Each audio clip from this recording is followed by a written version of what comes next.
আসসালামু আলাইকুম ভিউয়ার্স, জুবায়ের একাডেমিতে আপনাদেরকে স্বাগত জানাচ্ছি। আজকে শুরু করব কমিউনিকেশন সিস্টেম ও নেটওয়ার্কিং তথ্য যোগাযোগ প্রযুক্তির সাবজেক্টের দ্বিতীয় অধ্যায় থেকে, যেটি প্রকৌশলী মুজিবুর রহমান স্যারের বইয়ের আদলে এই স্লাইডগুলো তৈরি করা। এই স্লাইডগুলো আমাদেরকে পাঠিয়েছেন প্রকৌশলী মুজিবুর রহমান স্যারের পক্ষ থেকেই পাঠানো হয়েছে আমার কাছে, এবং সেইভাবেই আমি এই লেকচারগুলো তৈরি করছি। যদিও বা আমার অনেক ব্যস্ততার কারণে একটু দেরি হচ্ছে, তারপরও আশা করব আপনারা সাথেই থাকবেন। চলুন তাহলে শুরু করা যাক। আজকে আমরা এই অধ্যায়টার একেবারে যত টপিকস আছে সবগুলো সম্পর্কে জানবো। যদিও বা এই অধ্যায়ের আজকের এই স্লাইডে সব টপিক কভার হবে না, কিন্তু পরবর্তীতে বিভিন্ন স্লাইডে আমরা এই টপিকসগুলো কভার করব।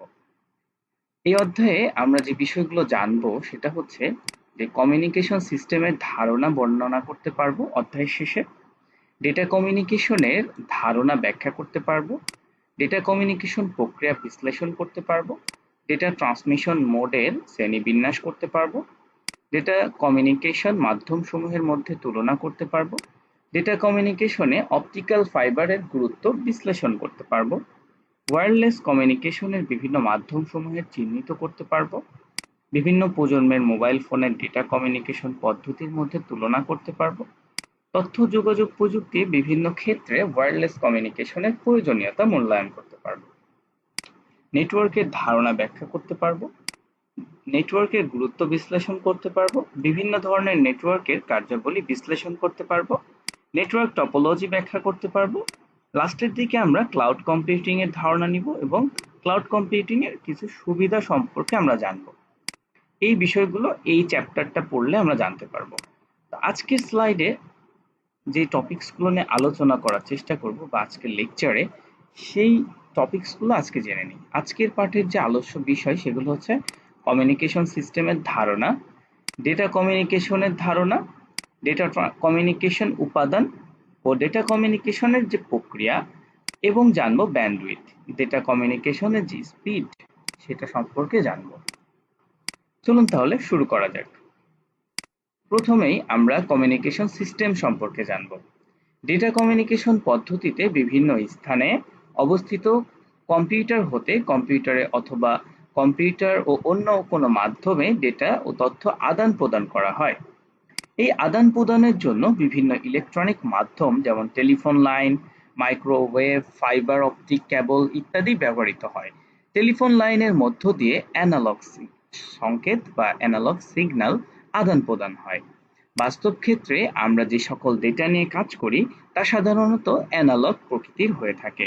কম্পিউটারে প্রসেসিং করার জন্য এই ডেটাকে ডিজিটাল সংকেত এ রূপান্তর করা হয়। কাজেই ডেটা কমিউনিকেশনের জন্য ডিজিটাল সংকেতকে অ্যানালগ সংকেতে এবং অ্যানালগ সংকেতকে ডিজিটাল সংকেতে পরিণত করা প্রয়োজন। আসুন আমরা একটি চিত্র দেখি, যেটা হচ্ছে কমিউনিকেশন সিস্টেমের জন্য একটি চিত্র দেখানো আছে যে ডেটা কমিউনিকেশনে ব্যবহৃত অ্যানালগ ও ডিজিটাল সিগন্যাল। দেখুন একটা টেক্সট যেটা আপনার সোর্স থেকে যাচ্ছে, ডিজিটাল বিট স্ট্রিম থাকছে এখানে, ট্রান্সমিটারের মাধ্যমে এটাকে অ্যানালগে রূপান্তর করা হচ্ছে। এই জায়গাটাতে প্রথমে ডিজিটাল, এখান থেকে অ্যানালগ, তারপরে কি ট্রান্সমিশন সিস্টেমে পাঠিয়ে দেওয়া হচ্ছে, তারপরে সেই অ্যানালগ সিগন্যালটা ট্রান্সমিশন সিস্টেম থেকে অপর প্রান্তে রিসিভারের কাছে চলে যাচ্ছে, সেখান থেকে আবারও ডিজিটাল বিটে কনভার্ট করা হচ্ছে, ফাইনালি ডেস্টিনেশনে যে ব্যক্তি আছে সে পাচ্ছে। তো ধরুন আমি একটা উদাহরণ দিয়ে আপনাদেরকে বোঝাই। ধরুন আপনার মোবাইল ফোনে আপনি একটি মেসেজ টাইপ করলেন, সেই মেসেজটা আপনি সেন্ড করে দিলেন, সাথে সাথে এটা কি ট্রান্সমিটারের মাধ্যমে এটা ডিজিটাল বিট থেকে, প্রথমে যখন আপনি লিখলেন মেসেজগুলো ছোট ছোট বিটে ডিজিটাল বিটে ছিল, এটাকে ট্রান্সমিটার কি করলো, অ্যানালগে কনভার্ট করলো। তারপর কি ট্রান্সমিশন সিস্টেম, যেটা হতে পারে ওয়্যার বা ওয়্যারলেস, এটা মাধ্যম, ট্রান্সমিশন সিস্টেম হচ্ছে এটা মাধ্যম, সেই মাধ্যমে পাঠিয়ে দিল। এরপরে কি হলো, সেই অ্যানালগ সিগন্যালটাকে আবার রিসিভার প্রান্তে চলে যাওয়ার পরে সেখানে আবারও কনভার্ট করে নেওয়া হলো ডিজিটাল বিট স্ট্রিমে। সেখান থেকে ধরুন আপনার বন্ধু XYZ তার কাছে পৌঁছে গেল টেক্সটটি। তো এটা একটা বেসিক ডেটা কমিউনিকেশনের যে ব্যবহৃত সিগন্যালটা কিভাবে যায় সেটার একটা ডায়াগ্রাম বলা যায়। দেখুন, ডেটা কমিউনিকেশন সিস্টেমে অ্যানালগ সংকেত ও ডিজিটাল সংকেতের মধ্যে পারস্পরিক পরিবর্তনের জন্য মডেম ব্যবহৃত হয়। কে কাজটা করে? ডেটা কমিউনিকেশন সিস্টেমে অ্যানালগ সংকেত বা অ্যানালগ সিগন্যাল ডিজিটাল সংকেতের মধ্যে পারস্পরিক যে পরিবর্তনটা ঘটায় এটা হচ্ছে মডেম করে থাকে।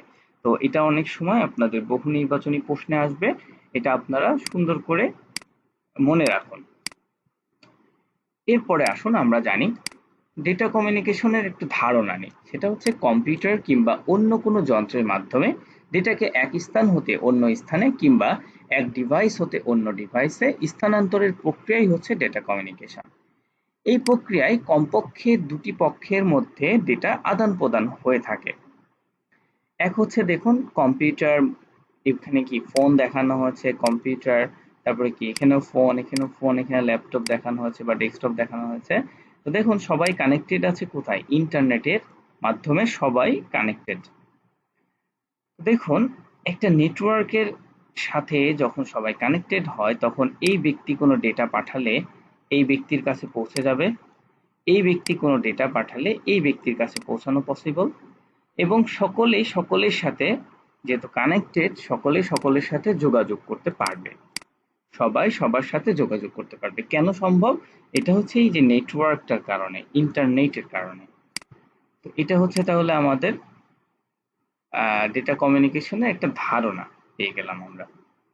সেটা কি? যে কম্পিউটার কিংবা অন্য কোনো যন্ত্রের মাধ্যমে ডেটাকে এক স্থান হতে অন্য স্থানে কিংবা এক ডিভাইস হতে অন্য ডিভাইসে স্থানান্তরের প্রক্রিয়া হচ্ছে ডেটা কমিউনিকেশন। এই প্রক্রিয়ায় কমপক্ষে দুটি পক্ষের মধ্যে ডেটা আদান প্রদান হতে হবে, একে একে তো আর ডাটা আদান প্রদান করা সম্ভব না। আচ্ছা, ডেটা কমিউনিকেশনের উপাদান এবার আমরা জানব। কমিউনিকেশন বা যোগাযোগ এমন একটি প্রক্রিয়া যার মাধ্যমে এক স্থান হতে অন্য স্থানে নির্ভরযোগ্যভাবে ডেটা বা তথ্য আদান প্রদান সম্ভব। কমিউনিকেশন বা যোগাযোগ প্রক্রিয়ার 5টি মৌলিক উপাদান হলো: এক হচ্ছে মেসেজ বা বার্তা, 2 হচ্ছে প্রেরক, 3 হচ্ছে গ্রাহক বা প্রাপক, কমিউনিকেশন চ্যানেল বা মাধ্যম, আর একটা হচ্ছে প্রোটোকল। তো আসুন আমি একটি উদাহরণ দিয়ে এই জিনিসটাকে ব্যাখ্যা করি।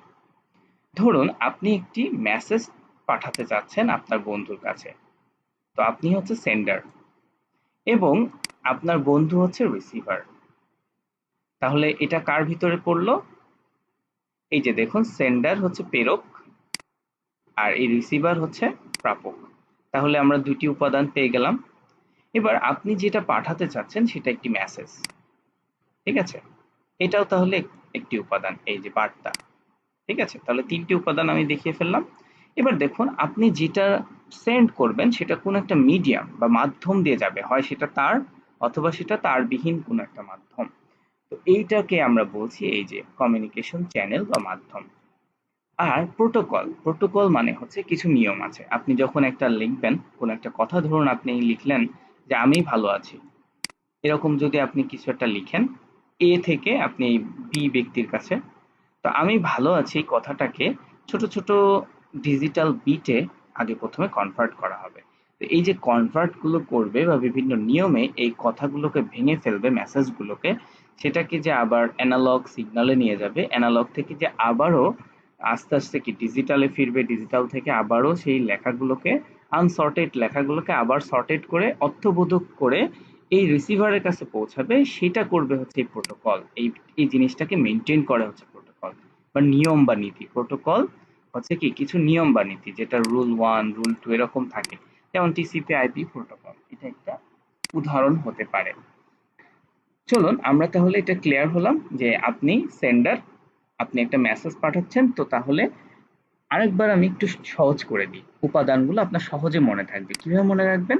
ধরুন আপনি আপনার বন্ধুকে একটা মেসেজ পাঠাবেন, আপনি একটা উপাদান, মেসেজটা একটা উপাদান, যেই মাধ্যমে পাঠাবেন সেটা একটা উপাদান, এবং যাকে পাঠাবেন সে একজন উপাদান, এবং এই যে পাঠাবেন এর মধ্যে আরো একটি নিয়ম কানুন আছে, সেটা হচ্ছে প্রোটোকল বা নিয়ম নীতি, সেইটা হচ্ছে একটা উপাদান। তাহলে আমরা পেয়ে গেলাম কতগুলো উপাদান আছে, মৌলিক উপাদান। একটা হচ্ছে মেসেজ, প্রেরক, গ্রাহক, কমিউনিকেশন চ্যানেল, প্রোটোকল।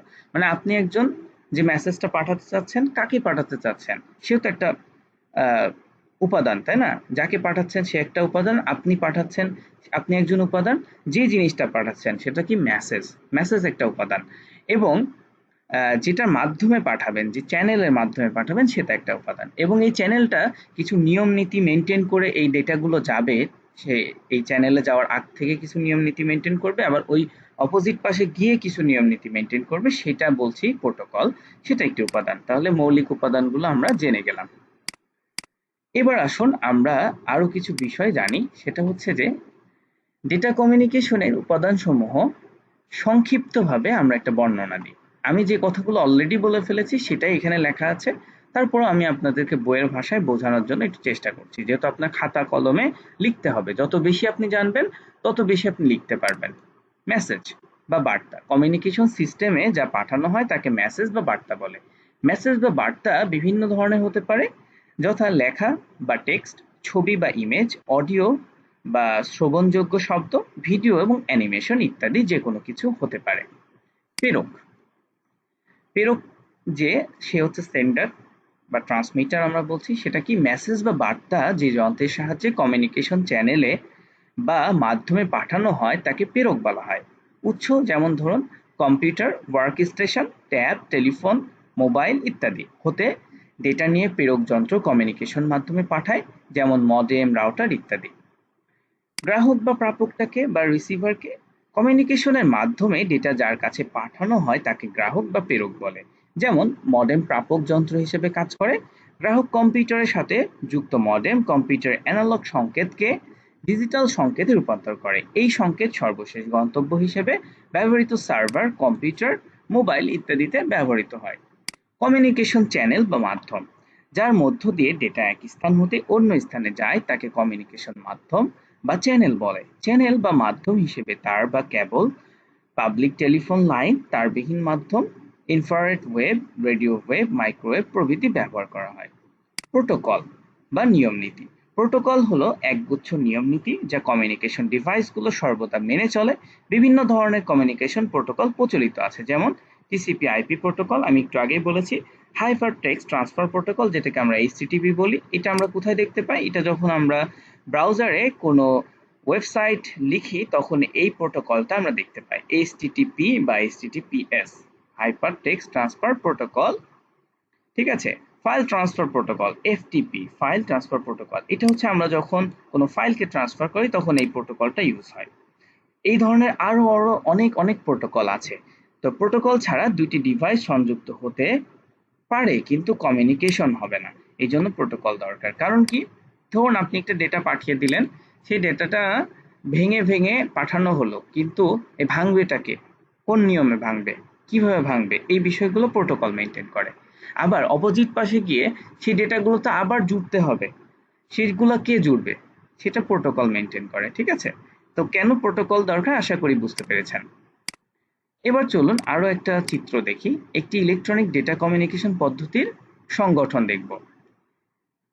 এখানে দেখানো হয়েছে এই চিত্রটাতে, দেখুন ওয়ার্ক স্টেশন, তারপরে কি মডেম, তারপর কি পাবলিক টেলিফোন একটা নেটওয়ার্ক, এখানে নেটওয়ার্ক এরিয়াটা দেখানো হয়েছে, তারপর আরেকটা মডেম, তারপর সার্ভার। এক্ষেত্রে কম্পিউটার ডেটার উৎস, মডেম হচ্ছে প্রেরক, পাবলিক টেলিফোন লাইনের মাধ্যম বা যোগাযোগের চ্যানেল, মডেম প্রাপক এবং সার্ভার গন্তব্য হিসেবে কাজ করছে। মানে আপনি ওয়ার্ক স্টেশন থেকে মডেমের মাধ্যমে যে ডেটাটাকে পাঠিয়ে দিচ্ছেন সেটা সার্ভারের কাছে যাচ্ছে। ঠিক আছে, আশা করব আপনারা বুঝতে পেরেছেন। এখানে আজকের লেকচারটা খুবই ছোট ছিল, তো আপনাদের যদি কোনো প্রশ্ন থেকে থাকে অবশ্যই প্রশ্ন করবেন, আমি কমেন্ট সেকশন দেখে সবসময় উত্তর করার চেষ্টা করি, এবং আপনাদের যদি কোনো নতুন নতুন টপিকসের উপরেও চান আমি ভিডিও দেওয়ার চেষ্টা করব, এবং কিছু কিছু টপিকস চেষ্টা করতেছি যে কিছু প্রপার ভিডিও কালেক্ট করে আপনাদেরকে বোঝানোর জন্য, যে আসলে সবসময় সম্ভব হয় না, কপিরাইট ইস্যু থাকে যার কারণে। তো আশা করব ভালো থাকবেন সবাই এবং কমেন্টস করে জানাবেন, এবং অবশ্যই ভিডিওটিতে লাইক দিবেন, কারণ আপনারা যখন লাইক দেন এই ভিডিওটা অ্যালগোরিদমের কারণে, যে ইউটিউবের যে অ্যালগোরিদম আছে সে বুঝতে পারে যে ভিডিওটা ভালো, কন্টেন্টটা ভালো, এবং এই লাইকের কারণে আস্তে আস্তে সে বিভিন্ন মানুষের কাছে নিয়ে যায়। আপনি যত এটাকে লাইক কমেন্ট করবেন তত বেশি মানুষের কাছে নিয়ে যাবে। আর যদি আমার ভিডিওগুলো ভালো না হয় তাহলে আমাকে কমেন্টস করে জানিয়ে দিন, আমি আর ভিডিও বানাবো না, কারণ এখানে আমার একটা সময় নষ্ট হয়। এবং আপনারা যেহেতু লাইক বা কমেন্টস কিছুই করবেন না, সো আলটিমেটলি আমার এটা থেকে কোনো মানে বেনিফিট তো মানুষ পাচ্ছে না, বেশি মানুষের কাছে যাচ্ছে না, তাহলে আমি আর এটা বানাবো না। তো ভালো থাকবেন সবাই। আসসালামু আলাইকুম ওয়া রাহমাতুল্লাহ।